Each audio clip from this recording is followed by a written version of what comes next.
Are you preparing for a Java interview and wondering where to start? Welcome to what we believe is the world's best Java interview guide.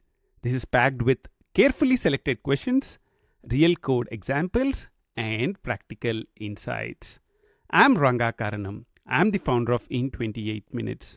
With over 1 million learners across the world, I've helped thousands of developers master Java and succeed in their careers.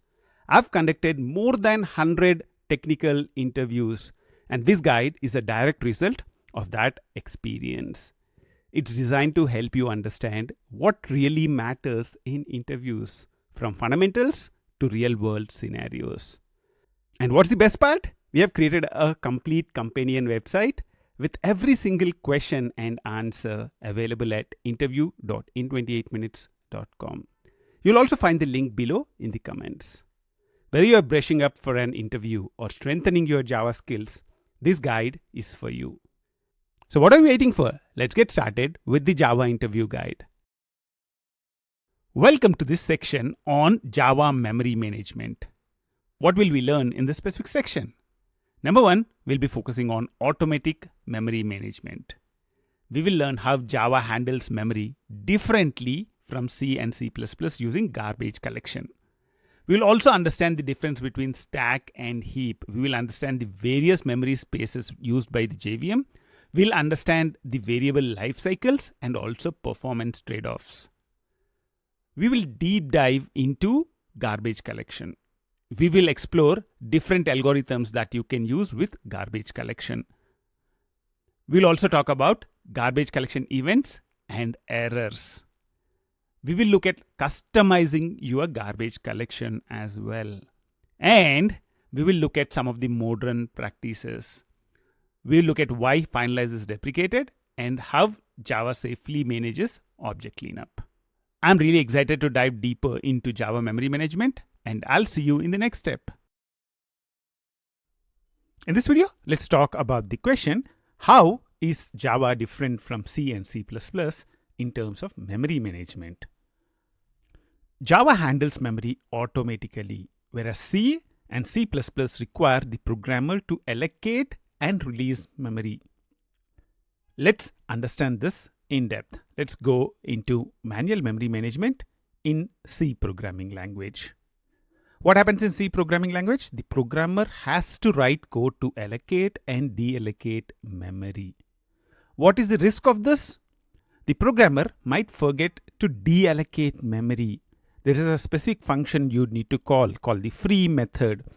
This would deallocate the memory. If this method is not called, then the memory would not be deallocated and there would be a memory leak.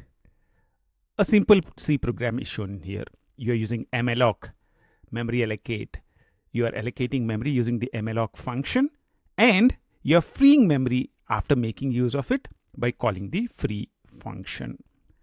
A similar approach is also taken by C++. In C++, you would use functions called new and delete for allocation and deallocation. And similar to C, in C++ as well, if you don't call a specific function, in this case it's delete. If delete is forgotten, a memory leak occurs. C programs look like this. So you're using the new to allocate memory, and at the end you need to do a delete to manually free memory. One important thing to observe is that later versions of C++ also introduced a concept of smart pointers. These smart pointers can help you to manage memory automatically. But essentially, for the most part, memory management in C and C++ is manual. You need to call a specific function to allocate memory, and you need to call a specific function to deallocate memory. And if you forget to call the function to deallocate memory, a memory leak might occur. However, in Java, we have automatic garbage collection. Java manages memory automatically. It automatically reclaims unused objects. How does this happen? This happens because of garbage collection. Garbage collection is done by the garbage collector, which runs periodically. Garbage collector looks at the heap, identifies unused objects, and frees them up. So in Java, you would create objects and the memory would be allocated to them dynamically. However, you don't need to deallocate memory at all. Once there are no references to this specific object, once we are out of scope of this specific method and this object does not have any references, garbage collector would identify that and it will free the memory automatically. Let's get a quick summary of the comparison. In C and C++, allocation is manual. In Java, we call new of the object to create the specific object and the memory would be automatically allocated. How does the deallocation happen? The deallocation in C and C++ happens by using free and delete methods. However, in Java, deallocation is done by garbage collector. In C and C++, there is a risk of memory leak if the specific method is not called. In Java, for the most part, there would not be memory leaks. There are certain situations where you can still leak memory in Java, but for the most part, there are no memory leaks in Java. In terms of performance, C and C++ are fast. However, Java is a little slow. Why? Because it needs to run garbage collection in the background. Garbage collection needs to identify unused objects and free the memory which is used by those unused objects. This is not an easy process to do, and therefore this would consume a lot of CPU. So Java programs will be a little slower than C and C++ programs because garbage collection is running in the background. In this quick step, we compared memory management in Java with that in C and C++. In this step, let's talk about what is a memory leak. What is a memory leak? A program fails to release unused memory. What is the problem if you have memory leaks? The amount of memory which is used by the program will increase over time, and eventually this can cause out of memory error. This would also cause slow performance of the program. An example is what is shown in here. You can see that over here, the programmer forgot to call the free method. So in C, if you call malloc to allocate the memory, and if you don't call free to free the memory, there is a memory leak. Now you might be wondering, how can memory leaks happen in Java? To be really frank, memory leaks are pretty rare in Java. Compared to other languages, there are very few cases where memory leaks can happen in Java. Why? Because of garbage collection. In Java, the JVM automatically reclaims unused objects, reducing the number of leaks. However, memory leaks can still occur if objects are unintentionally kept in memory. Let's look at a couple of examples. One is static variables holding references to objects. So if you create a static variable like this, so over here, private static list of something, and you're putting million objects in here, for example, right? So you're creating a new array list, and let's say there is code here to populate a huge amount of objects into this specific static list. What would happen? These static variables persist throughout the program. The memory which is allocated in here will not be garbage collected until the objects in the list are removed. So objects in the specific list persist until the end of the program, unless you write code to remove objects from the list. So whenever you are making lists or collections static, make sure that you remove objects from them once you make use of those specific collections. Another type of memory leak in Java happens when you have unclosed resources. Resources like file streams stay open, causing memory leak. For example, over here we are creating a file input stream. We are opening up a file, but we are not calling file.close, and this can cause a memory leak. Now, what is the alternative? The alternative is to use try with resources. If you're using one of the recent versions of Java, you'd be able to use try with resource. The syntax of try with resource is very simple. In the try, you say what object needs to be managed. Over here, we are creating the file input stream. File input stream implements an interface called auto closable. And anything that is auto closable can be used with try with resources. What would happen with this specific block? At the end of this specific block, the close method would be automatically called. So you don't need to explicitly write file.close. If you do something like this, the file.close would be automatically called at the end of the specific block. In this specific video, we talked about what is a memory leak. We understood why memory leaks are rare in Java. And we also looked at a couple of possible memory leaks in Java: static variables holding references of objects and unclosed resources. I'm sure you're having a wonderful time, and I'll see you in the next step. Earlier, we talked about the fact that Java manages memory automatically. And Java does that through something called garbage collection.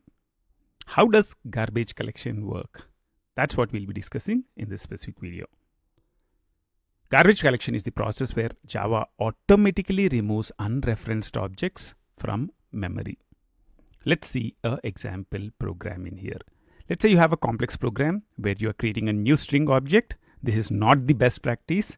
Typically, you would just say string str is equal to hello, but let's assume that you're using a new string. So what this does is it creates the new string object in the heap. At this point, you have a reference called str. At a later point in the program, what we are doing is str is equal to null. What would happen at that particular point in time? This object does not have any reference. So this object is now unreachable. That means this object is eligible for garbage collection. If an object has no references, it is unreachable.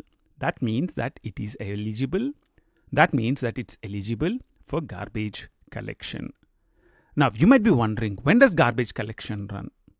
That decision is taken by the JVM. JVM decides when to run garbage collection based on the amount of memory that is being used by the program. There are many garbage collection algorithms that are present which help the JVM make that decision. Now, what if you would want to request garbage collection in your program? In your program, if you want to request for garbage collection, you can call this specific method. In the system class, there is a method called gc, system.gc. If you call that method, that's a request to the JVM to execute garbage collection. However, it's very, very important to remember that it's just a request. It is not guaranteed. There is no guarantee that garbage collection would run immediately if you do a system.gc. In this step, we started digging deeper into garbage collection. In this step, let's talk about the different memory spaces in Java. There are a wide variety of things that are stored when a Java program is run.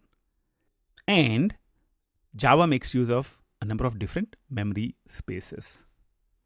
Method calls and local variables inside the methods are stored on a stack. Objects that are created are stored on a heap. All the classes that we define, the metadata of them, is stored in Metaspace. Earlier, we talked about the fact that just-in-time compiler helps the JVM to optimize the execution of code. Just-in-time compiler would identify hotspots and convert the code for those hotspots into machine code. The just-in-time compiled machine code is stored in the code cache. So what we are talking about is the fact that Java efficiently manages memory by using a number of different memory spaces: stack, heap, metaspace, and code cache. Let's dig deeper into each one of these right now. So let's get started with stack. Stack stores method calls and local variables. And the stack memory only exists in the lifetime of the execution of the method. If you have 10 threads, then each of those 10 threads will have their own stack. So the stack is not shared between multiple threads. Now let's look at an example to understand this further. Let's say we are running this specific program. The program execution starts with the main method. And the first line that will be executed is int a is equal to 10. Once the line int a is equal to 10 is executed, a variable a would be created in the stack with the specific value. After that, the next line is executed and the variable b would be created in this stack. Now, when the control shifts to the add method, when add method is called and the control shifts to the add method, a new stack frame would be created. And inside this stack frame, at the start, we will have the parameters which are passed in x and y. When this line is executed, sum also will be created on the new stack frame. And once the method returns back, the stack frame for the method add is removed and we would go back to the stack frame of the main method. Once the main method completes execution, even the stack frame of main would be removed from memory. Now, this might be a little tricky to understand, so let's visualize this. So what happens as soon as this program is launched is that the main method is called. So execution stack. So we are starting in the main method, and let's say we are at this specific line. We are just executing this specific line. So a stack frame is allocated. So we have a main stack frame in here, and inside this stack frame, we would have a variable a created with the value 10. And next, we would have variable b created with value 20. Now, you'd see that when we are calling add, the control shifts to the add method. And when the add method starts execution, we have parameters automatically created on the stack frame. So this stack frame 2 is now related to the add method, and also execution stack. Inside the execution stack, you have add. So from main, the execution is now shifting to the add method, and the add stack frame is created. We have the parameters in here with their specific values. X and y would have the values 10 and 20. And after that, we would have next, this line is executed. After the line is executed, we would have sum also in here, 10 plus 20, which is 30.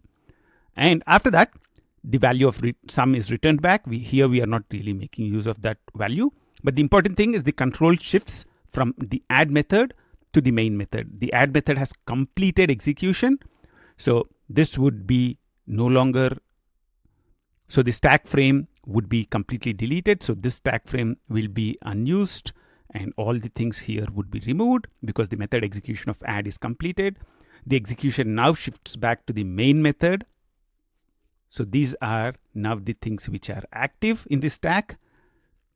So the control shifts to the last line, and once this, so the control shifts, and once the main method completes execution, even the main stack frame is emptied. So what we are talking about is the fact that stack memory stores method calls and local variables. It exists only during method execution. The entire stack frame is cleared out for a specific method as soon as the method completes execution. Each thread has its own stack. So basically, if you have 10 threads, each thread would have a stack like this. So the values in one thread will not be accessible by another thread. We also talked about the fact that whenever we are calling a new method, for example, from main, we are calling add, a new stack frame is created. And the stack frame for that specific method is removed from memory when add completes execution. This would ensure that the memory is automatically freed. So for the stack, there is no need for a process like garbage collection because the memory is automatically cleaned at the end of execution of the specific method. From stack, let's move towards heap. Heap is where all the objects are stored. Let's look at a simple code example. Over here, we are creating two persons referenced by P1 and P2. Let's say there's a large program which runs after this. Now, how are these created in memory? What happens is this object, new person of Alice, is what is created on the heap. So over here, let's say a specific memory location in the heap, this object is created. So new person of Alice is created at this specific location, and we have a reference P1. So P1 would be created on the stack frame. So the object is created on the heap. The reference to that object is created on this stack, and we would have the reference storing the memory location. So 1001. So this is the reference which is stored in here. And next, we will be getting P2 with the new person Bob. So let's put this in. So this will be new person Bob, and this would have 1101. So this is how the objects would be created in memory. The actual object would be created on the heap, and the reference would be created on the main stack frame. The references would be automatically removed from the stack as soon as the method call ends. However, these objects persist on the heap until garbage collection identifies them as unused objects and removes them. For now, we started with the stack which stores method calls and local variables. We also looked at the heap where objects are stored. From that, we will move into the last two, which are Metaspace and CodeGen. Whenever we have any Java program, there are a number of classes. There is a lot of metadata which is associated with these classes.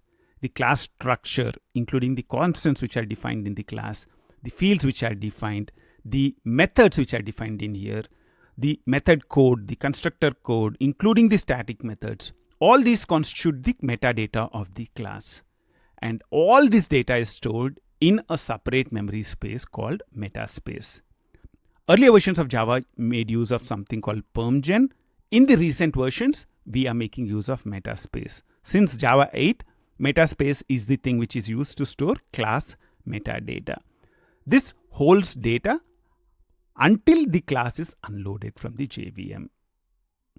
The last memory space we will be talking about is code cache. It stores just-in-time compiler compiled machine code. Why? Because this would enable faster execution. The JVM would identify hotspots, and for those hotspots, it automatically converts the bytecode into efficient machine code. And we would want to store this compiled machine code for later use. Where do we store that? That's where the code cache memory space comes into picture. This helps repeated interpretation of the bytecode, improving performance. And this is managed by the JVM's just-in-time compiler. So in summary, we looked at a few important memory spaces until now. Stack is where local variables and method calls are stored. Heap is where the objects that we create are stored. A stack frame is cleared automatically when a method completes execution. However, objects on the heap are cleared by garbage collector. Metaspace holds class metadata. This holds the data until a class is unloaded from JVM. Code cache stores just-in-time compiled machine code. This helps to reduce repeated bytecode interpretation. I'm sure you're having a great time, and I'll see you in the next step. In this quick step, let's compare stack memory versus heap memory. Earlier we talked about the different memory spaces in Java, and stack and heap are two of the most important memory spaces made use of by Java. Let's quickly compare them. What does stack store? Stack stores the local variables, method call details, all those things are what are stored on the stack. What does the heap stores? Heap stores objects and the instance variables which are defined in your objects. All that are stored on the heap. Now, what is lifespan of something on the stack? The stack frame for a specific method is cleared out. All the variables are removed from memory as soon as the method completes execution. When it comes to the heap, objects remain in the heap until garbage collection removes them.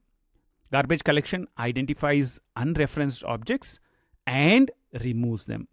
Until garbage collection runs, the objects will remain on the heap. The memory management for stack is automatic. As soon as a method exits, all the things related to the method from the stack are cleared. However, when it comes to the heap, the memory management is done by the garbage collector. It's very important to remember that each thread has its own stack. So if you have 100 threads, each of them have their own stack. However, heap is shared. It's shared among all the threads. So whenever a new thread is created, it will have its own stack. However, it would share the heap with the other threads. In this quick step, we compared stack versus heap memory. Starting this step, let's dig deeper into garbage collection. Let's now try and understand why is garbage collection complex. There are a number of complex decisions that need to be made by your garbage collection algorithm. What are those decisions and what are the complexities that are associated with those decisions? Let's get a 10,000 feet overview of that in this specific step. So, the important steps in garbage collection are marking. The first thing is to identify objects that are still in use. In the heap, there might be hundreds of thousands of objects. From those objects, which of the objects are still in use? That's the first thing garbage collection needs to find. This is what is called marking. The next thing is sweeping. Sweeping is basically identifying unreferenced objects and removing them from memory. The next step is compacting. When objects are created and removed from memory, memory gets fragmented. You want to rearrange the objects in memory to ensure that all the objects are created together, and this is called compacting. So let's take a simple example. Let's say we have objects created in here in memory. Let's assume that these are all different objects which are created in here, and let's say at different times these objects are dereferenced. So let's say this one does not have any references, so we remove this. So garbage collection has removed this object, and garbage collection also identified that these two objects does not have any references, so they are also garbage collected when the garbage collection cycle runs. Now you can see that memory is fragmented. The objects are distributed in different places in memory. This is not good. What garbage collection would do is actually compact this. So it will move this specific object here, and it will remove it from here, and it will remove this object from here and move it here. This thing which is done in here is called compacting.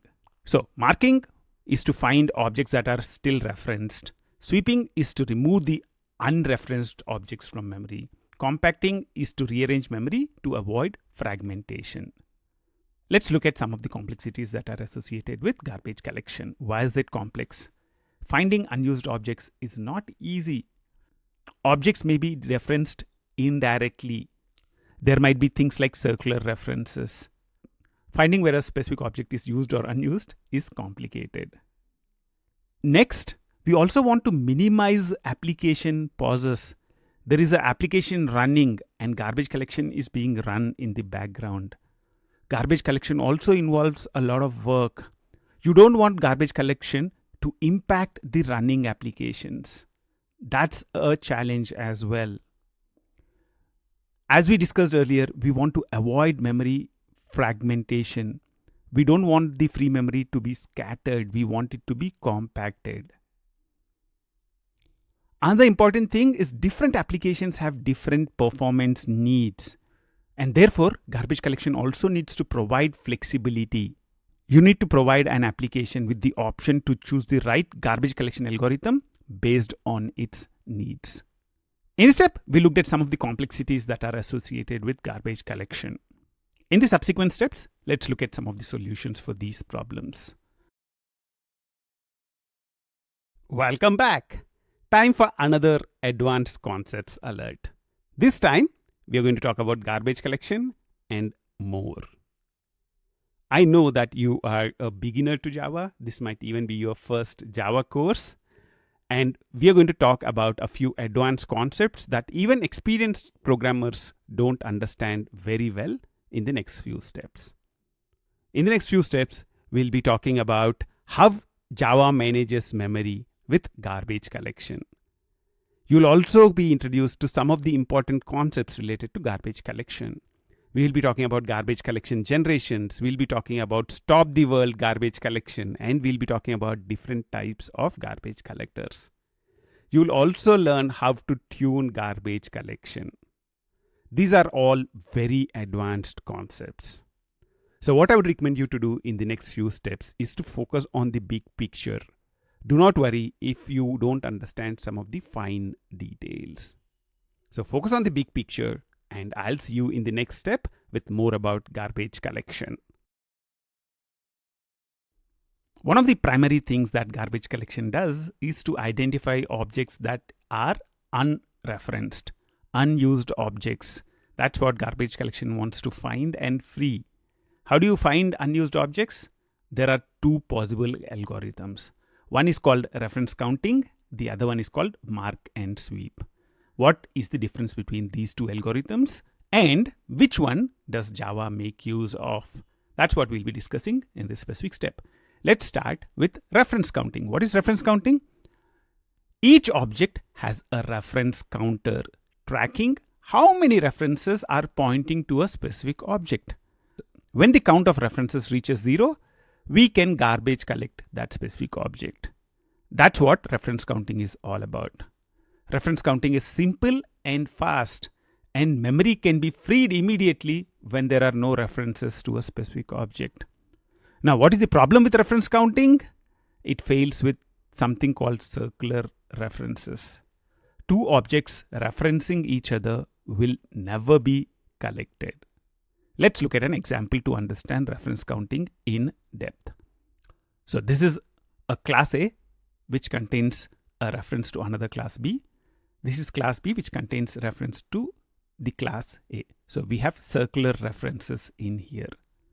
Let's say we are creating an object of the class A. Over here in memory, we are calling this object which is created in here, new object A, as object A. Over here, we are creating new B. We are setting the reference. So in A.B, we are setting a reference to B. B.A, we are setting a reference to A. Now, you can say these values should be private and all that. We just wanted to keep the code example really simple. We wanted to focus at the problem at hand, which is to understand the specific garbage collection algorithm. This kind of code is not recommended for your production applications, but this is really helpful to understand this specific concept. So we are setting a reference A.B is equal to B and B.A is equal to A. So in A, we have a reference to B, and in B, we have a reference to A.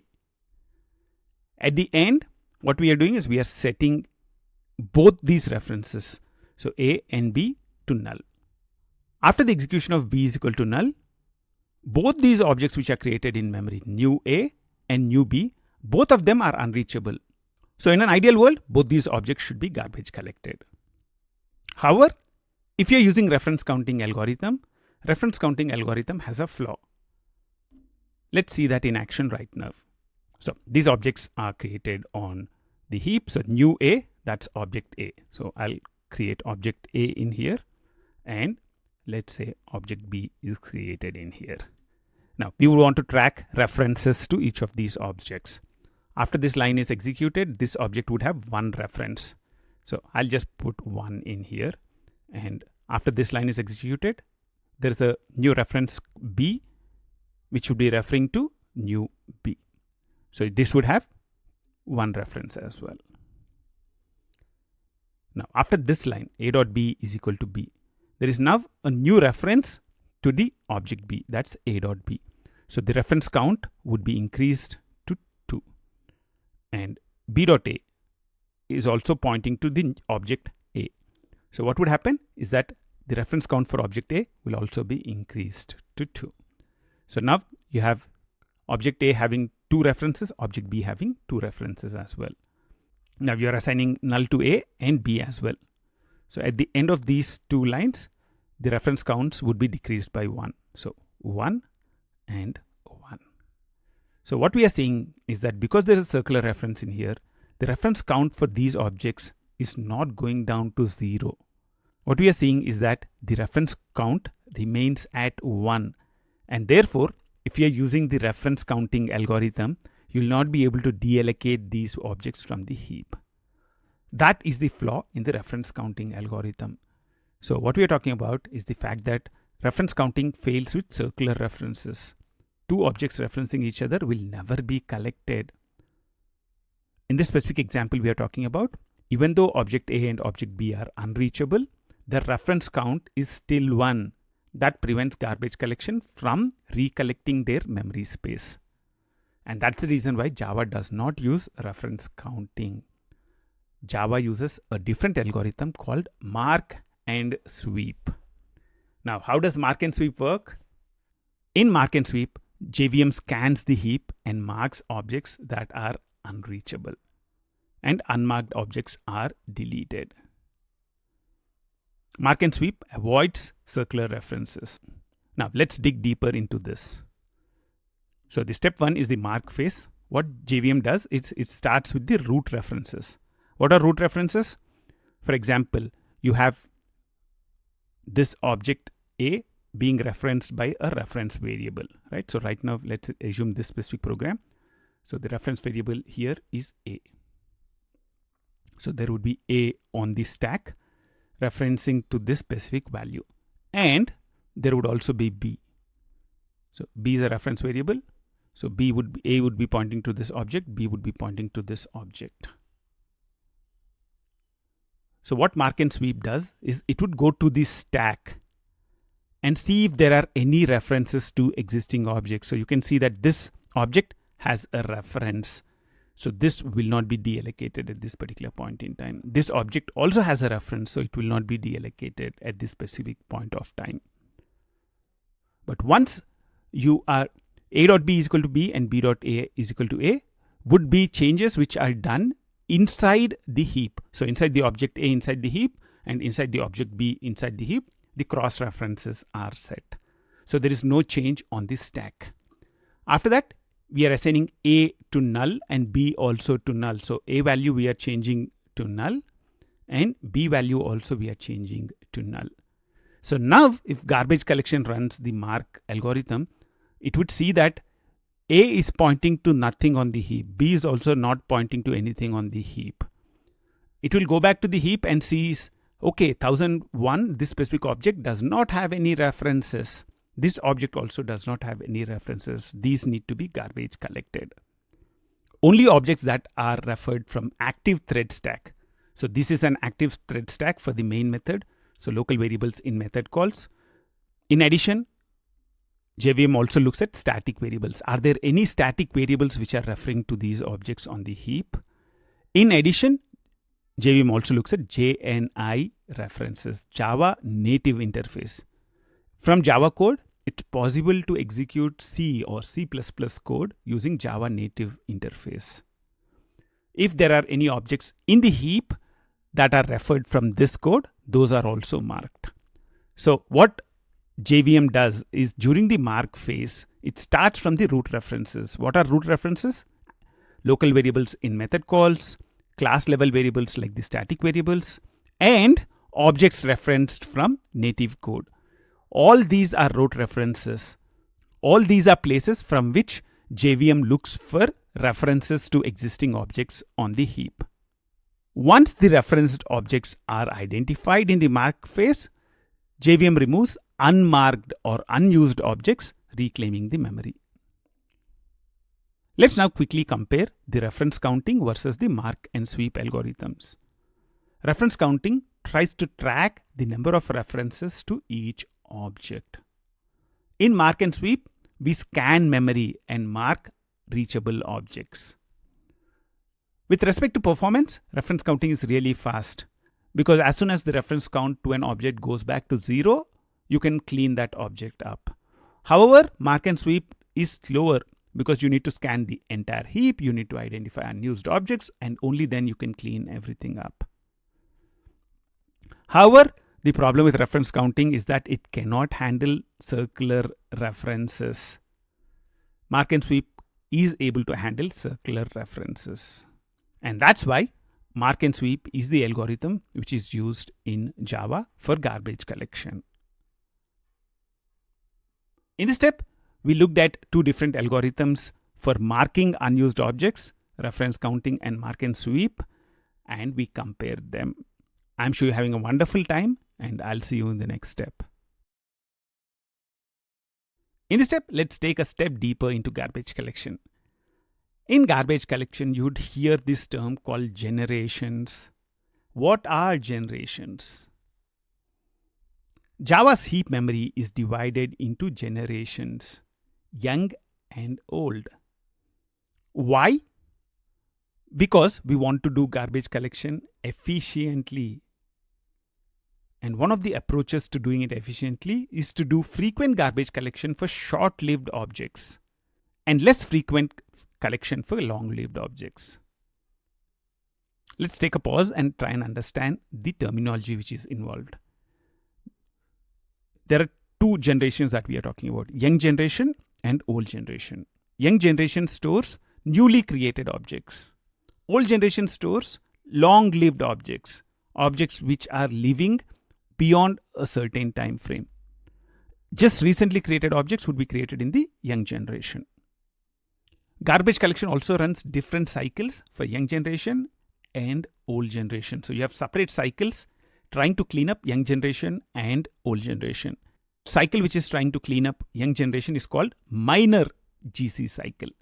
This cleans the young generation and it runs very frequently. The cycle which is trying to clean up the old generation is called the major garbage collection cycle or the full garbage collection cycle. This tries to clean the old generation. It runs less often. Let's try and understand the life cycle of a specific object when we are making use of old and new generations. When an object is newly created, they are created in the young generation. Then a number of minor GC cycles will be run. Minor GC cycles will be run frequently. So minor GC cycles will try to remove these objects which are present in young generation from memory. If an object survives multiple minor garbage collection cycles, then it will be moving to old generation. Objects in the old generation will be cleared out by major garbage collection cycles. These major garbage collection cycles are not run as often as the minor garbage collection cycles. Now you might be wondering, why is this efficient? The reason this is efficient is because it separates objects based on their likelihood of removal, optimizing the garbage collection effort. Most of the objects that we create in Java are short-lived. They have very little time span. Whenever you're creating an object inside a specific method, it lives only for the duration of that specific method. The frequent young generation garbage collection cycles try to reclaim all these kind of objects. Whenever an object survives a number of minor GC cycles, it will be shifted to the old generation. And objects like this, which survive a number of minor GC cycles, typically tend to have very long lifetime. So old generation objects persist longer. So running frequent garbage collections on them is not really necessary. It's not efficient. And that's why major GC cycles run less often. So what we are talking about is the fact that garbage collection separates objects based on their likelihood of removal, based on their age, and that helps garbage collection become really efficient. In this step, we talked about the different generations which are usually talked about in Java, young generation and old generation. Now, when you reference old documentation, you might also see something called permanent generation which is referred. The permanent generation, permgen, was a memory area in the Java virtual machine used to store class data. However, in Java 8, this is replaced by Metaspace. Metaspace, unlike permgen, does not use heap memory. So right now, the two important generations are old generation and young generation. Understanding this is more than sufficient. I'm sure you're having a great time, and I'll see you in the next step. Welcome back. In this step, let's learn about another term which is frequently used with garbage collection. Stop the world garbage collection. What does this stop the world garbage collection do? Stop the world garbage collection pauses all application threads for garbage collection. Your application is running in parallel with garbage collection. Now, both garbage collection and your application are sharing the heap. Both of them are trying to modify things in the heap. Sometimes garbage collection needs exclusive access to the heap. In that kind of scenario, garbage collection stops or pauses all the application threads. And this is what is called stop the world garbage collection. No user code would run at this particular point in time. This would ensure that the heap or the memory is not modified by the user code. This ensures memory safety, but it also affects performance and response times. If you're running a web application and there's a stop the world garbage collection running, your web application is not responding back to the users. It is in a paused state. So it's very, very important to understand when the stop the world garbage collection happens. So when does it happen? In minor GC cycles, there is a brief pause for the young generation cleanup. In major garbage collection cycles or the full GC cycles which are run on the old generation, there are longer pauses. Some of the new world applications don't want any pauses. You want to reduce or eliminate stop the world garbage collection. And to satisfy that need, there are new types of garbage collectors which provide options to reduce or eliminate the stop the world garbage collection pauses. In this step, let's talk about the different types of garbage collectors in Java. The first one we are going to talk about is the serial garbage collector. What does the serial garbage collector do? It's a simple single-threaded garbage collector. It's best for small applications with low memory requirements. Serial GC is used by the JVM when it detects a single core CPU. Most of the CPUs today are multi-core. However, if JVM sees that a specific application is being run on a single core CPU, it uses serial GC. Serial GC performs stop the world garbage collection.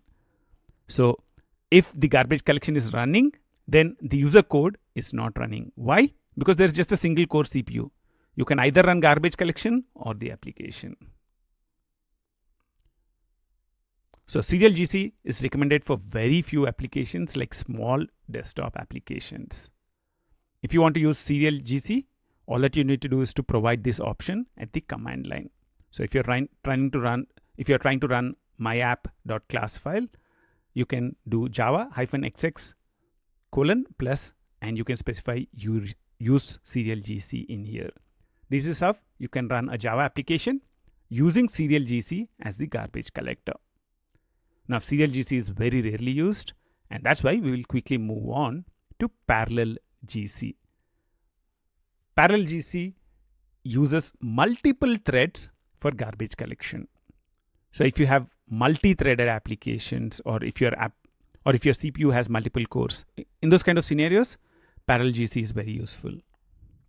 Parallel GC runs minor GC, which looks at the young generation in parallel, reducing collection time. So when the minor GC is being run, both your application and the garbage collection can happen in parallel. There would be a lot of pauses only when major GC happens. Minor GCs run very often and major GCs run very rarely. Therefore, parallel GC helps you to reduce the pause time for your applications. So parallel GC helps you to reduce the GC pause time for your applications. It is ideal for medium-sized applications with multi-core processors. And this is how you can use parallel GC. So you pass an option called use parallel GC while running your application.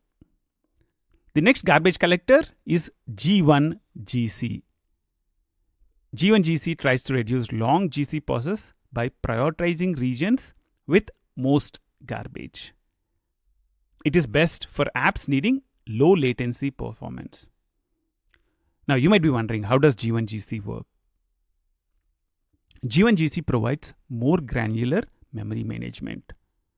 Parallel GC treats the heap as young and old generations.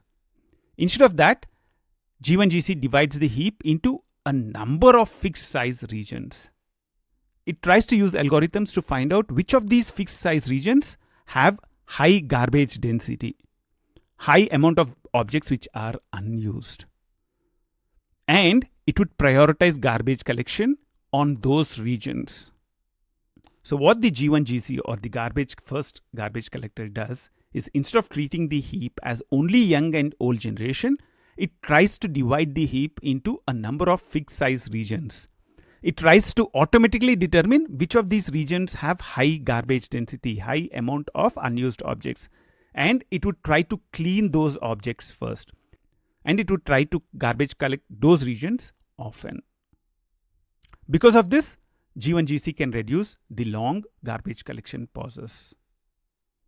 If you want to enable G1GC, all that you need to do is to send this option while running the application. Use G1GC. So G1GC tries to reduce long GC pauses by prioritizing regions with most garbage. The next garbage collector that we would be talking about is the Z garbage collector, ZGC. This is the first garbage collector which promises to be fully concurrent garbage collector. It tries to avoid full application freezes. It tries to avoid the stop the world garbage collection application freezes. Thereby, it can provide near real-time performance. So if your application needs near real-time performance, if response time is critical, it's a very, very high priority, and the heap size is large, for example, multi-terabyte scale, that's where you can go with Z garbage collector. It performs almost all the GC work concurrently. It completely avoids long pauses. The way you can use Z garbage collector is by using this option. You can send an option called use ZGC when you are trying to run your application. Let's quickly compare the different garbage collector options that we have talked until now. Serial GC is best for small applications. It has very high pause time. It's single threaded, and it is present from the first versions of Java. Parallel GC is recommended for medium-sized applications. It is recommended for multi-threaded applications, and it has medium pause time. It was introduced in Java 1.3. G1GC is recommended for large apps which need low latency. The pause time is low. It's also multi-threaded, and it was introduced in Java 7. The ZGC is recommended for large scale. The keyword here is real-time applications. G1GC is recommended for low latency applications. If you have real-time apps which need millisecond or less latency, in that kind of scenario, ZGC is recommended. Its pause time is very low, and it is also multi-threaded. It was introduced in Java 11. I'm sure you're having a great time, and I'll see you in the next step. In this step, let's look at some of the customization options for garbage collection. Whenever you're running your application, you can optimize garbage collection by customizing these options. The first few things are related to choosing the garbage collection algorithm. So if you want to use serial GC, you can send the option use serial GC. If you want to do parallel GC, you can send the option use parallel GC. If you want to use G1GC, you'd use the option use G1GC. If you want to use ZGC, you can use the option use GC. So this is how you choose the different garbage collection algorithms. You would send a specific option while running the application. In addition, you can also set the initial heap size. What should be the initial heap size when your application is being launched? The option is XMS, and you can send in the size. So the option is XMS followed by the size. Over here, we are seeing an example of setting the memory, the starting memory, the initial heap size to 512 MB. You can also set the maximum heap size. The option is XMX followed by the size. Here we are setting XMX to 2 gigabytes. So we are saying the maximum heap size for this specific application can be up to 2 gigabytes. If you want to understand what GC is doing, you can also print detailed GC logs. The option is XX followed by plus print GC details. So if you want to see what garbage collection is doing, you can use this option to run the application. In this step, we looked at some of the customization options for garbage collection. I'm sure you're having a great time. I'll see you in the next step.